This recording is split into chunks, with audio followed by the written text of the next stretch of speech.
Welcome to the non-league football show. If football's authorities had already agreed on 2 down each season and 2 up to the Football League, there's not much doubt which 2 teams will be preparing to make their farewells to the nationwide conference.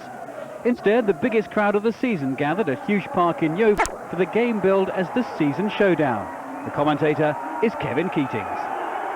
It's the match of the season in the nationwide conference. It won't decide who lifts this season's championship, but it could go a long way to deciding a fascinating title race. Ticker tape welcome for the Rushden and Diamond side from their travelling support, and in a huge crowd at Huish Park, the Yeovil fans expectant. Nick Crittenden, the former Chelsea youngster who's been in outstanding form for Colin Addison this season, while Barrington Belgrave will see his season end after today. He'll be starting a 3-match ban. A little bit of extra psychology amongst the Rushden players. And the players will very shortly observe a minute's silence for the former Yeovil manager Alex Stock and referee Mike North, who sadly died recently.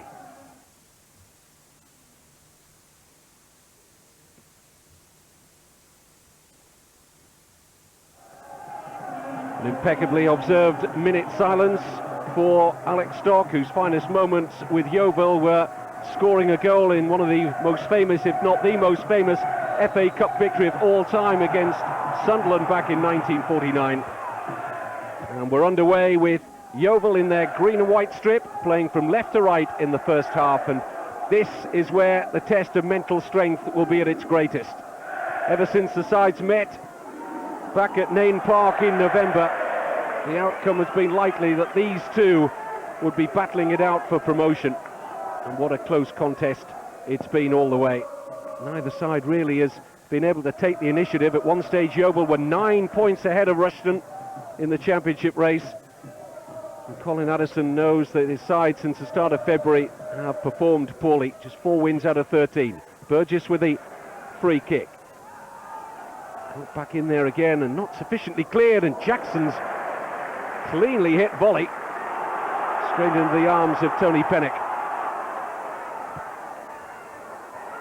Now Crittenden, edged out here by the Rushden Diamonds fullback, Stuart Gray. Half-hearted appeals for a free kick, nothing given. This is Skiverton, the Yeovil captain. Now Patmore. Useful space here now for Brady. Nothing really to his right at the moment. Referee Graham Salisbury giving a free kick for a foul on Brady by Tonkin. Brian Talbot saying in the build-up to this match that he would settle for a draw. They've come for 3 today, Rushden.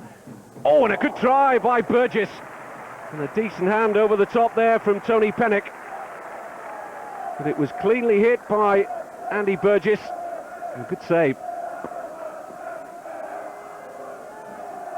Burgess himself will take the corner. And it's been a good start to the first half by the away side. Yeovil were winners, incidentally, when the sides met at Nain Park in November, winning by 2-1. Here's Crittenden showing a good turn of pace here. And able to get his cross beyond the first defender, but now a chance to get the ball in here. And follow-up volley from Patmore was way wide, and just feeling the groin strain that made him such a doubt before this match, Warren Patmore. You just see here as the cross was delivered in by Marcus Jones, as Patmore delivered the volley here, just pulled up with that groin problem. And Patmore's match just lasting a couple of minutes after feeling the effects of the groin strain, and young James Bent is coming on. How significant will that be to not only this match but the rest of Yeovil's season? Their leading scorer off. Forward by Skiverton. Decent header towards Crittenden. And he's done well here.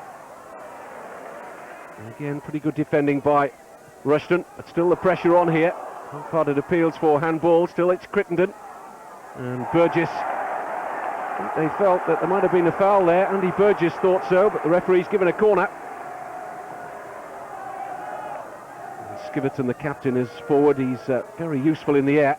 The Yeovil number 4, and that's bent. Good save, Turley, and hacked away by Andy Burgess.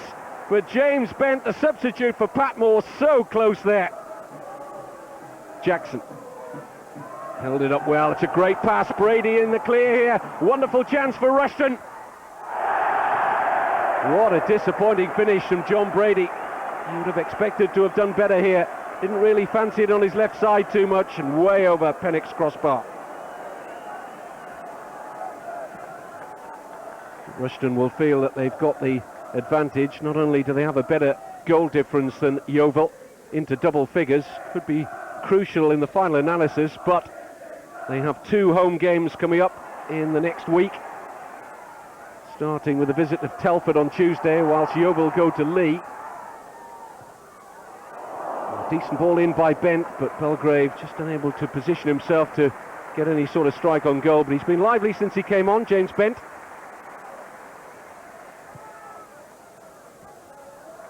Belgrave gets away from Ray Warburton, the Rushden skipper. Crittenden will not give up any lost causes here, and it was a bit wasteful, I thought, there by Turley. Had a chance to usher the ball out, the Rushden keeper. Corner. And once again, Skiverton has got forward from the back, aimed towards him, and he wins the header! And a yard either side of Turley, and that was 1-0 Yeovil. But again, the captain emphasising his aerial strength here. Might have done better. Belgrave winding up for the long throw. Again, Skiverton's in there. Way's shot is charged down. This is Jones. And Rushden struggling to clear here. Crittenden's volley! Side netting. Good try by Nick Crittenden. Got the ball down early here. Good body shape. Wasn't far away.